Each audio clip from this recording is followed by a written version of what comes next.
നല്ല ഇടയൻ ആടുകൾക്കായിട്ട് ജീവൻ നൽകും.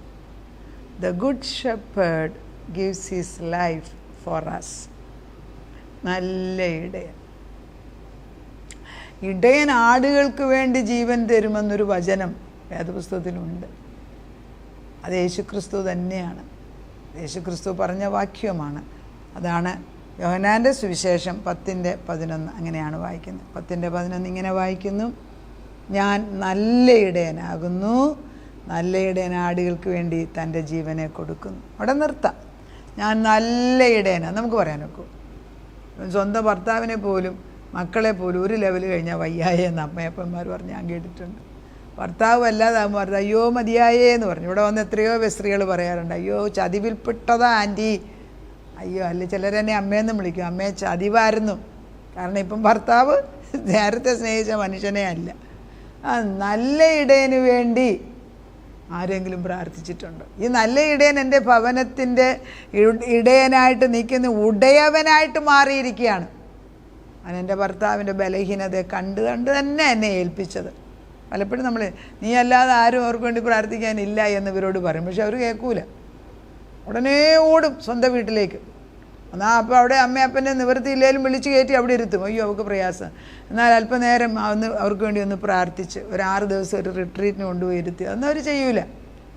അല്ലാത്തതെല്ലാം ചെയ്യും. ദൈവത്തിൻ്റെ ആത്മാവ് ഉള്ളിടത്ത് വേണേ പോകാൻ, എല്ലായിടത്ത് പോയിട്ട് കാര്യമില്ല. അപ്പോൾ പലരും എന്നോട് ചോദിക്കും, ഞാൻ എവിടെയാണ് പള്ളി നടത്തുന്നത്? ഞാൻ പള്ളിയൊന്നും നടത്തുന്നില്ല. ഞാൻ പള്ളി നടത്തുന്നത് ഇതാണ്, നിങ്ങളുടെ വീട്ടിനകത്ത് വചനം വന്ന് കയറുന്നതാണ്. ഈ ഒരു വചനം ഞാൻ പറയുന്നത് തന്നെ പല പ്രാവശ്യം കേട്ടാൽ അത് സംഭവിക്കും. കാരണം വചനം എടുത്തു വെച്ചാണ് ഞാൻ പറയുന്നത്. ഞാൻ സ്വർഗ കോടതിയിൽ നിന്ന് പറയുന്ന കാര്യമാണ് നിങ്ങളുടെ മുമ്പിൽ വരുന്നത്. പിതാവാം ദൈവം അതിൻ്റെ ജഡ്ജ്, യേശുക്രിസ്തു വക്കീൽ, വലതുഭാഗത്ത് പരിശുദ്ധാത്മാവ് സാക്ഷിയായിട്ട് നിന്നാണ്. 3 പേരെൻ്റെ കൂടെ നിന്നാണ് ഞാനീ പറയുന്നത്. ഇപ്പോൾ 3 തന്നെയല്ല, 4മതൊരാളും കൂടെ എൻ്റെ കൂടെ ഉണ്ട്.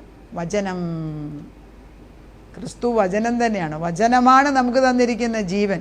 വചനമാണ് എനിക്ക് എടുത്ത് ഉപയോഗിക്കാവുന്നത്. വചനമാണ് എൻ്റെ ആയുധം. ഇതിനകത്ത് അഴുക്ക് വചനമുണ്ട്, നല്ല വചനമുണ്ട്. ഏത് എടുക്കണം എന്നുള്ള തീരുമാനിക്കേണ്ടത് നിങ്ങൾ. അപ്പോൾ എൻ്റെ ജോലി ഓരോ ദിവസവും ഇതിനകത്തുനിന്ന് നല്ല വചനം, ജീവൻ്റെ വചനം എടുത്ത് കാണിക്കുക. വേറെ ഒരു മാജിക്ക് ഇവിടെ ഇല്ല. സത്യവചനം സത്യത്തിൻ്റെ ആത്മാവിൽ പറഞ്ഞു തരിക. അത് ഉൾക്കൊള്ളുന്നവർക്ക് അത് പ്രയോജനമായിരിക്കും. നീ ഫലമെടുക്കുക. അതായത് പറയുന്നത് ഇങ്ങനെയാണ്, നീ എൻ്റെ വചനം എടുത്ത് ഭക്ഷിച്ച് അത് ഭക്ഷിച്ച് ബലപ്പെട്ടുകൊള്ളുക. ഈ 4 നേരം ഭക്ഷണം കഴിക്കുന്നവരോട് ഞാൻ പറയുന്നത് ആവശ്യമില്ലെന്നേ. 3 നേരം കഴിക്കുന്നവരോട് ഞാൻ പറയുന്നു ആവശ്യമില്ലെന്നേ. 60 വയസ്സ് കഴിയുമ്പം ഭക്ഷണം കുറയ്ക്കാൻ നമ്മളോട് ദൈവം ആഹ്വാനം ചെയ്യുന്നെങ്കിലും ഞാൻ ഒന്ന് പറയട്ടെ, ആവശ്യമില്ലാത്ത ഭക്ഷണം മാറ്റിയേച്ച് ആവശ്യമുള്ള ഭക്ഷണം ആക്കുക. അതിലുപരിയായിട്ട് ദൈവവചനമാകുന്ന ഭക്ഷണം കൊണ്ട് വിശപ്പ് മാറ്റുക.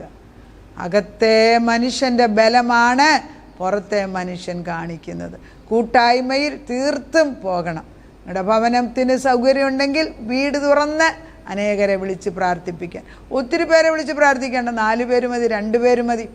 അല്ല അവരുടെ വീട്ടിലോട്ട് പോയി പ്രാർത്ഥിക്കാം. ഇതൊക്കെ പ്രയാസമാണോ? ആണോ? ദൈവം സങ്കടത്തോടെ നോക്കി നിൽക്കുകയാണ്. നമ്മളെപ്പോഴാണ്, ഞാൻ കൊട്ടാരക്കരയെത്താൻ കുറച്ച് നാൾ താമസിച്ചിരുന്നു. അവിടെ ഒരു വലിയ ഒരു റിസോർട്ട് പോലത്തെ ഒരു സ്ഥലം കണ്ടു. ഒത്തിരി നമ്മൾ അന്നേരം പുറത്തായിരുന്നു. സൗദി അറാംകോയിൽ നിന്ന് തിരിച്ചു വരികയാണ്. അന്ന് സാദ് ഹോസ്പിറ്റലിൽ തിരിച്ചു വരുന്ന സമയം. അപ്പം പോണോ വേണ്ടായോ എന്ന് ചോദിക്കുമ്പം കർത്താവ് പറഞ്ഞു, നീ പണിയാത്ത വീട്, നീ കുഴിക്കാത്ത കിണർ, നീ നടാത്ത വൃക്ഷം, ഇതെല്ലാം എനിക്ക് തരുമെന്ന്. അപ്പം ഞാൻ പറഞ്ഞ, അപ്പോൾ നമ്മൾ ഈ തിരുവല്ലയിലെ വീട് പണിയുന്നുണ്ട്, പിന്നെ നീ പണിയാത്ത വീട് വരുമെന്ന് പറഞ്ഞപ്പോൾ ഞാൻ വിചാരിച്ചു അതെന്താണ് ഇത് പണിയാത്ത വീടിനും ദൈവം വേറെ വീട് തരാൻ പ്ലാനുണ്ടോ എന്ന് ഞാൻ ചിന്തിച്ച്. ദൈവത്തിന് തെറ്റുപറ്റത്തില്ല. ഇവിടെ വന്നു കഴിഞ്ഞപ്പം കൊട്ടാരക്കരയിൽ ഒരു നല്ല റിസോർട്ട് പോലെ ഒരു വീട്. അപ്പം റിസോർട്ട് പോലെ ഒരു വീട് എടുക്കുമെന്ന് ആരോ ഒരാൾ എൻ്റെ അടുക്ക് പ്രോഫസിയും ചെയ്തു. അപ്പോൾ ഞാൻ പറഞ്ഞു എനിക്ക് റിസോർട്ടും വേണ്ട ഒന്നും വേണ്ട, ചുമ്മാ ഉള്ളത് തന്നെ നോക്കാൻ അറിയത്തില്ല, പിന്നെ ഇനി റിസോർട്ട്. അപ്പോൾ എല്ലാം അങ്ങനെയാണ് ആൻറ്റി കാണുന്നതെന്നാണ് പുള്ളി പറഞ്ഞു. ഞാൻ പറഞ്ഞു ആയിക്കോട്ടെ എന്ന് ഞാൻ പറഞ്ഞു. ഞാനത്ര സീരിയസ് ആയിട്ട് എടുത്തില്ല. തിരിച്ച് നാട്ടിൽ വന്നു കഴിഞ്ഞപ്പോൾ ഒരാൾ വന്നു വെച്ച് പറഞ്ഞു നല്ല മനോഹരമായ ഒരു വീട്, അതിൻ്റെ ചുറ്റുപാടും അത് മനോഹര ഗാർഡൻ വെച്ച് കൊട്ടാരക്കര ഒന്ന് പോയി കളയാം. എന്നോട് എൻ്റെ ഹസ്ബൻഡ് ചോദിച്ചു വരും. ഞാൻ പറഞ്ഞു ഞാൻ വരുന്നില്ല, എനിക്ക് കൊട്ടാരക്കരയുമായിട്ട് ഒരു കണക്ഷനും ഇല്ല, ഞാൻ വരുന്നില്ല. അങ്ങനെ അദ്ദേഹം തന്നെ പോയി ചെന്ന് കണ്ടിട്ട് ഈ വീട് ഒരു പകുതി കൂടുതൽ പണിത് തീർത്തു. പക്ഷേ എൻ്റെ ചുറ്റുപാടുള്ള ഗാർഡനാണ് അയാൾ ആദ്യം സെറ്റ് ചെയ്യുന്നത്. He was A very clever person. Garden നിറച്ച് പൂത്ത് നിൽക്കുന്നതാണ്. അപ്പോൾ എന്നോട് ഒന്ന് പറഞ്ഞു, നീ വന്നിത് കാണണം, നിനക്കിത് ഇഷ്ടപ്പെടുമെന്ന് പറഞ്ഞു. അപ്പോൾ ഞാൻ പറഞ്ഞു ഗാർഡൻ ഉണ്ടെന്ന് പറഞ്ഞപ്പം പിന്നെ ഞാൻ ഒരു മടിയില്ല, ഉടനെ തന്നെ ഞാനും ഡ്രസ്സ് ചെയ്ത് കൂടെ. പിന്നത്തെ പ്രാവശ്യം പോയപ്പം അയാൾക്ക് നല്ല ബുദ്ധിയാണ്. അയാൾ ആദ്യം ഗാർഡനാണ് കാണിക്കുന്നത്, വീട് പണി തീർന്നിട്ടില്ല. അപ്പോൾ ഈ ഗാർഡനിൽ കൂടി ഇങ്ങനെ കൊണ്ടുപോയി അതിൻ്റെ മണമേ മുല്ലപ്പൂവേ, ഈ ചുമന്ന നിറത്തിലുള്ള ഈ ലെൻറ്റാന, പിന്നെ കുറച്ചെടുത്ത് ബൊഗൈൻ വില്ലയുടെ കുറച്ച്, പിന്നെ ഇങ്ങനെ മയിലുകൾ 2.5 ഏക്കർ നിറച്ച് ഗാർഡനാക്കി വെച്ചിരിക്കുക. ഇത് കണ്ടപ്പം ഞാനില്ല സ്വർഗത്തിലെ അനുഭവമാണ്. ഗാർഡൻ എനിക്ക് ഇഷ്ടപ്പെട്ടു. പിന്നെ എനിക്ക് ഒരു പ്രശ്നമില്ല. അപ്പോൾ ഞാൻ ചോദിച്ചു, എന്തിനാ ഇത്രയും വലിയ വീട്? അല്ല, ഒരു ബൈബിൾ കോളേജ് തുടങ്ങാൻ നമ്മൾ വിചാരിച്ച് അങ്ങനെ അത് വാങ്ങിക്കാമെന്ന് പറഞ്ഞു. ഞാനപ്പോൾ അവിടെ ചെന്ന് പ്രാർത്ഥിച്ചു. അവരുടെ ഇത്രയും നല്ലതായിട്ട് ഉണ്ടാക്കുന്നത് പകുതിക്ക് വെച്ച് നിർത്തി ഇവരെന്തിനാണ് ഇത് വിൽക്കുന്നത്? അപ്പോൾ എനിക്കൊരു സംശയം, എന്തിനാണ് ഇവരത് വിൽക്കുന്നത്? അപ്പോൾ ഞാൻ അവിടെ ഉപവാസ പ്രാർത്ഥനയോടെ ഒരു ദിവസം ഞാൻ വരുന്നെന്ന് പറഞ്ഞ് ഞാൻ അവിടെ. അപ്പോൾ അവർ 5 വീടുണ്ട് അതിനകത്ത്. നല്ല വീട്, നടുക്ക് ചുറ്റുപാടും 5 വീടുകൾ. അപ്പം നല്ലതാണ്, കോളേജ് നടത്താനൊക്കെ പറ്റിയൊരു സ്ഥലം. അപ്പോൾ ഞാൻ പറഞ്ഞു ശരി, ഇവിടെ തന്നെ ആയിക്കോട്ടെ എന്ന് പറഞ്ഞ് ഞാൻ അവിടെ ചെന്ന് ഉപവാസിക്കുകയാണ്. അപ്പോൾ എന്നോട് ചോദിച്ചു കഴിക്കുന്നില്ല. ഞാൻ പറഞ്ഞു ഞാൻ ഉപവസിക്കുകയാണ്, ഞാൻ പ്രാർത്ഥിക്കുകയാണ്, അതുകൊണ്ട് ഞാൻ ചുമ്മാ വന്നതേ ഉള്ളൂ ഇവിടെ നിന്ന്. എന്നിട്ട് ഈ സ്ത്രീ എന്തൊക്കെയോ ഭക്ഷണം ഉണ്ടാക്കുകയും ബഹളമൊക്കെ ചെയ്യുന്നുണ്ട്. അപ്പോൾ ഞാൻ പറഞ്ഞു എനിക്കുണ്ടാക്കണ്ട, പിന്നെ പോകുന്നതിന് മുമ്പ് ഞാൻ കഴിച്ചെങ്കിലേ ഉള്ളെന്ന് പറഞ്ഞു. അപ്പോൾ അവരെന്തൊക്കെയോ അടുക്കള ഉണ്ടാക്കുന്നു, ഒന്നും എന്നോട് മിണ്ടുന്നില്ല. അപ്പോഴെല്ലാം ഞാൻ ചിന്തിക്കുന്നു, ഇവരൊന്നും പറയുന്നുമില്ല, ഇവരോട് എങ്ങനെയാണ് ചോദിക്കുന്നത്? അല്ല, ഇവർ സത്യം പറയണമെന്നുണ്ട്. ഇവരെന്തിനാണിത് വിൽക്കുന്നത്? എന്തിനാണ് ഞാനിവിടെ വന്നിരിക്കുന്നത്? ഒരു 3 മണി വരെ ഇവർ അനങ്ങിയില്ല. 3 മണിയായപ്പോൾ ഞാൻ പറഞ്ഞു ഞങ്ങൾക്ക് പോകാൻ സമയമായി. എന്താണ് നിങ്ങളിതെന്തിനാണ് വിൽക്കുന്നത്? അല്ല, നിങ്ങൾക്ക് ഇത്രയും ഇഷ്ടമായിട്ട് പണിതിയ ഒരു സ്ഥലം എന്തിനാണിത് നിങ്ങൾ വിൽക്കുന്നത്? എനിക്ക് നിങ്ങൾക്ക് ഇഷ്ടമുണ്ട്, ഇത് വാങ്ങിക്കാൻ ഇഷ്ടവുമില്ല, അതുകൊണ്ട് അത് ചോദിക്കാൻ വേണ്ടി വന്നതാണെന്ന് പറഞ്ഞു. അന്നേരമാണ് ഉള്ളതെല്ലാ രഹസ്യങ്ങളും പുറത്തു വന്നത്. മുഴുവൻ കടമാണ്. ഇത് ചുമ്മാതെ വരുമാനമൊന്നും ഇല്ലാതെ ഈ മനുഷ്യനിങ്ങനെ ഉണ്ടാക്കിക്കൊണ്ടിരിക്കുക, ഒരു പ്രത്യേക കഴിവാണ്. ഞാൻ പ്രാർത്ഥിച്ച് മടുത്ത് ഞങ്ങൾ സൂയിസൈഡ് ചെയ്യാനിരിക്കുക. എന്നിട്ട് ഈ സ്ത്രീ അവരുടെ അലമാരി തുറന്ന് ഒരു പേപ്പർ എടുത്ത് 4 പേര് ഒരു കുടുംബത്തിലെ മരിച്ച സൂയിസൈഡിൻ്റെ പേപ്പർ സൂക്ഷിച്ചു വെച്ചിട്ടുണ്ട്. ആൻറ്റി, ഇതാണ് ഞാൻ ചെയ്യാൻ പോകുന്നത് എന്ന് എൻ്റെ ഒരിക്കൽ കാണിച്ചു തന്നു. ഞാൻ നോക്കിയപ്പോൾ എൻ്റെ തലക്കിട്ട് കിട്ടുന്ന പോലെ. ഞാൻ പറയുന്നത് ഇത് സൂയിസൈഡ് ചെയ്യാൻ അല്ല, ഒരു നിവൃത്തിയില്ലെങ്കിൽ ഞാൻ ഇത് ചെയ്യാനായിട്ട് ഇത് സൂക്ഷിച്ചു വെച്ചിരിക്കുക, അവർ ചെയ്തതുപോലെ. ആ ലെവലിലിരിക്കുമ്പോഴാണ് ആൻറ്റി കയറി വരുന്നതെന്ന് പറഞ്ഞു. അപ്പോൾ എനിക്ക് മനസ്സിലായി ദൈവം തമ്പുരാൻ തന്നെയാണ്. അവർ ക്രിസ്ത്യൻസ് പോലും അല്ല, ഇവരെ രക്ഷിക്കാൻ വേണ്ടി നമ്മളെ അങ്ങോട്ട് വിട്ടിരിക്കുന്നത്. എന്താണേലും അത് അവർക്ക് മനസ്സോടെ തരുന്നെന്നറിഞ്ഞ് ഞങ്ങളത് വാങ്ങിച്ചു. നമ്മളവിടെ വളരെ അനുഗ്രഹിക്കപ്പെട്ട ഒരു ഭവനമായിരുന്നു. ഒത്തിരി ഭംഗി എന്ന് പറഞ്ഞാൽ നേച്ചറിൻ്റെ ബ്യൂട്ടി അത്ര ഭംഗിയായിട്ടാണ് അത് ചെയ്ത്. വീട് പിന്നെ നമ്മൾ കംപ്ലീറ്റ് ചെയ്തു. അവിടെ വെച്ചാണ് നമ്മുടെ മോൻ്റെ വിവാഹമൊക്കെ നടന്നത്. എന്ത് ബൈബിൾ കോളേജ് നടത്താൻ തുടങ്ങിയപ്പം പലരും പറഞ്ഞു വേണ്ട, അത് പ്രയാസമായിരിക്കും അവിടെ ഇപ്പോൾ ഒന്നും സ്റ്റുഡൻസ്. അപ്പോൾ വർഷങ്ങൾക്ക് മുമ്പ്, ഇപ്പോൾ ഏകദേശം 10-15 വർഷങ്ങൾക്ക് മുമ്പുള്ള കാര്യം ഈ പറയുന്നു ബൈബിൾ കോളേജ് നടന്നത്. പക്ഷേ ഞാൻ അവിടെ താമസിച്ചു, വളരെ അനുഗ്രഹമായിട്ട് താമസിച്ചു. അവിടെ വെച്ചാണ് എല്ലാ വീടുകളിലും, കൊട്ടാരക്കരയുള്ള എല്ലാ വീടുകളിലും, എൻ്റെ വീടിന് ചുറ്റുമുള്ളിടത്തെല്ലാം ഞാൻ പോകും. കാറെടുത്തുകൊണ്ട് ഞാൻ പോയി അവിടെ എല്ലാം ചെന്ന് സുവിശേഷം പറഞ്ഞു. അന്ന് അവരോട് ദൈവം പറഞ്ഞൊരു വാക്യമാണ്. ഞാൻ അവിടെ വന്നപ്പോൾ എന്നെ അവർക്ക് അറിയത്തില്ല, ഞാൻ പുറത്തുനിന്ന് വന്ന ഒരു വ്യക്തിയല്ലേ. അപ്പം കർത്താവ് പറഞ്ഞു, എനിക്ക് വേണ്ടി തന്ന വാക്യമാണ് സങ്കീർത്തനം 60:4. സത്യം നിമിത്തം ഉയർത്തേണ്ടതിന് നീ നിൻ്റെ ഭക്തന്മാർക്ക് ഒരു കൊടി നൽകിയിരിക്കുന്നു. നിനക്ക് പ്രിയമുള്ളവർ വിടുവിക്കേണ്ടതിന് നിൻ്റെ വലം കൈ കൊണ്ട് രക്ഷിച്ചു ഞങ്ങൾക്ക് ഉത്തരമുണ്ട്. ഇതാണ് പറഞ്ഞത്, സത്യം നിമിത്തം ഉയർത്തേണ്ടതിന് നീ നിൻ്റെ ഭക്തന്മാർക്ക് ഒരു കൊടി നൽകിയിരിക്കുന്നു. ഇത് അവിടെയുള്ള അവർക്ക് ദൈവം ദൂതായിട്ട് കൊടുത്തു. അപ്പോൾ പിന്നെ എന്നെ സ്വീകരിക്കാൻ എളുപ്പമായി. അങ്ങനെ എല്ലാ വീടുകളിലും ചെറിയൊരു കാറുണ്ടായിരുന്നു, എടുത്ത് ഞാൻ എല്ലാ വീടുകളിലും ഞാൻ പ്രാർത്ഥനയ്ക്ക് പോയി ദൈവത്തിൻ്റെ ആത്മാവിൽ പ്രസംഗിക്കുമായിരുന്നു, വചനം കൊടുക്കും. അങ്ങനെ അവിടെ കുറച്ച് നാൾ തന്നു. പിന്നെ ഞങ്ങൾ കോഴിക്കോട് പോവുക ചെയ്ത്. പലയിടത്തോട്ട് ദൈവം ഡോക്ടർ ആയതുകൊണ്ട് പലയിടത്ത് പോകും, പിന്നെ അങ്ങ് പോകും. എന്നാൽ ആ വീട് അവിടെ ഉണ്ടായിരുന്നു. പക്ഷേ ആ ഞാൻ അവിടെ ആയിരുന്നപ്പോൾ ഏതെല്ലാം വീട്ടിൽ ഞാൻ കാല് ചവിട്ടിയിട്ടുണ്ടോ അവിടെ എല്ലാം വിട്ടുതൽ ദൈവം കൊടുത്തിട്ടുണ്ട്. ഇന്നിപ്പം കൊട്ടാരക്കര ചെന്ന് അറിയത്തില്ല, അതുപോലെ ഓരോ കുഞ്ഞുങ്ങളുടെ വിവാഹം, പഠിത്തം, ഓരോ കുഞ്ഞുങ്ങൾ സാധാരണ ഭവനങ്ങളിലുണ്ട്. ഇംഗ്ലണ്ടിൽ പോകുന്നു, അമേരിക്കയിൽ പോകുന്നു, ന്യൂസിലാൻഡിൽ പോകുന്നു. ഭവനമില്ലാത്ത ഒരു വിധവയായ സ്ത്രീ എന്നോട് പറഞ്ഞു, മണ്ണിൻ്റെ മേളിൽ നിന്നൊന്ന് പ്രാർത്ഥിക്കുക. ഞാൻ ചോദിച്ചു, ഈ മണ്ണ് കൂട്ടിയിട്ടിരിക്കുന്നത് സാരയില്ല, ആൻറ്റി അങ്ങ് പ്രാർത്ഥിച്ചാൽ മതി എന്ന് പറഞ്ഞു. ഞാൻ അതിൻ്റെ മേളിൽ കയറി ഒന്ന് പ്രാർത്ഥിച്ചു. പൊന്നെ 1.5 വർഷത്തിനകം വീട് പണിത് എന്നെ വിളിച്ചുകൊണ്ട് പോയി അവരെ കാണിക്കാൻ.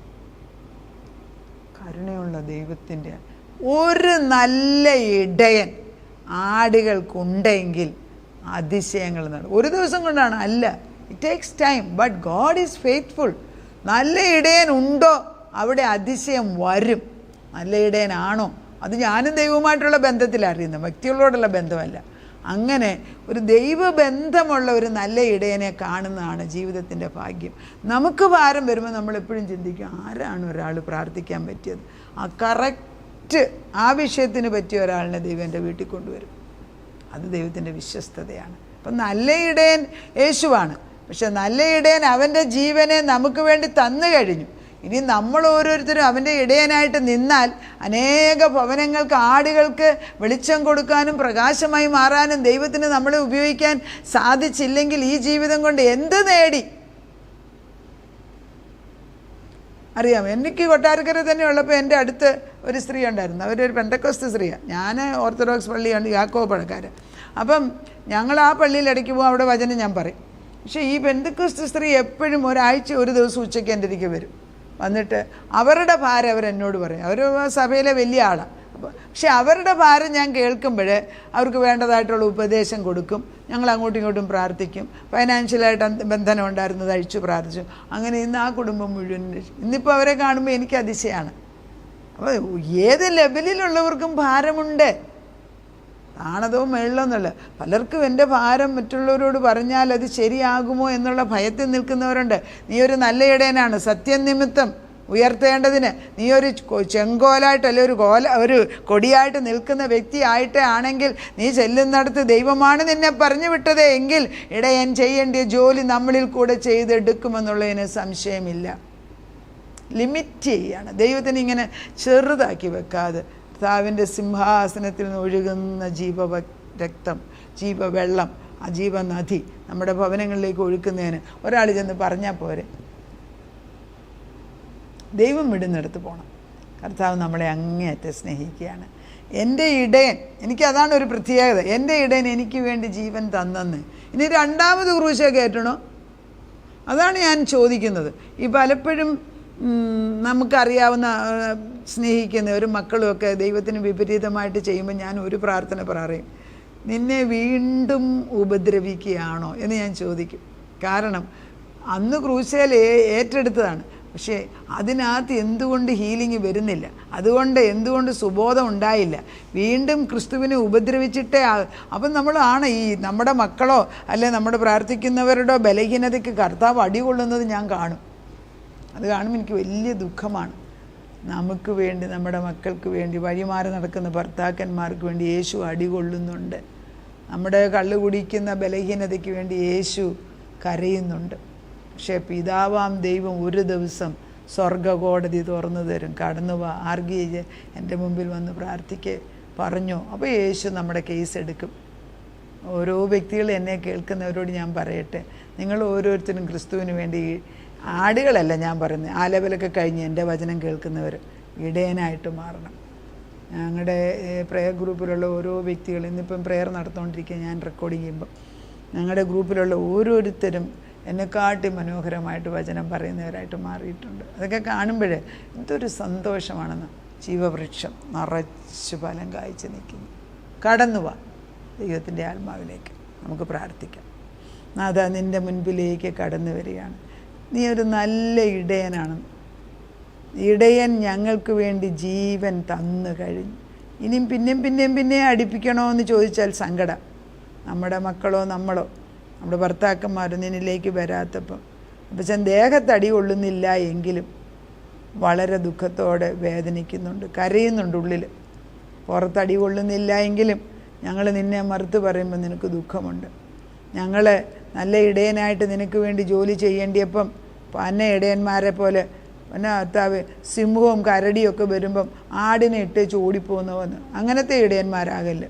ഏത് പ്രശ്നത്തിൻ്റെ നടുക്കും നടും തൂണായിട്ട് നിന്ന് എൻ്റെ ദൈവം എൻ്റെ കൂടെ ഉള്ളതിനാൽ ഞാൻ അപ്പച്ചൻ്റെ ജോലി അപ്പച്ചൻ്റെ കൂടെ നിന്ന് ചെയ്യാനേ പോകും. അതായത് ക്രിസ്തുവിന് വേണ്ടി ജോലി ചെയ്യാൻ ആരുണ്ട്? ക്രിസ്തുവിന് വേണ്ടി അതിന് ഉന്നത പദവി ഇരിക്കുന്ന ആളുകളല്ല ദൈവം ഉദ്ദേശിക്കുന്നത്. അവർ നിൽക്കട്ടെ, പക്ഷേ താഴെക്കടയിലുള്ളവരുണ്ടല്ലോ കർത്താവേ, ഓരോ ചെറിയ കുടിലിൽ തൊട്ടുണ്ട്. അത് തുടങ്ങണം കർത്താവേ, ഗ്രാസ് റൂട്ട് ലെവൽ. അവിടെയും ഒരു ചെറിയ കൂട്ടായ്മ, അവിടെയും ഒരു കൂട്ടം, അവിടെ ഒരു ഇടയൻ വേണം, അതിന് പിന്നെ ഒരു ഇച്ചിരൂടെ വലുത്. അങ്ങനെ ഓരോ സെക്ടറിലും കർത്താവിൻ്റെ ഇടയന്മാരുണ്ടാകണം. ഉന്നത പദവിയിലിരിക്കുന്ന ശ്രേഷ്ഠ ഇടയന്മാർ മുകളിലും വേണം, അതിനൊന്നും ഒരു തെറ്റില്ല. പക്ഷെ നമ്മൾക്ക് ഓരോരുത്തർക്കും ഈ ചുമതലയുണ്ട്.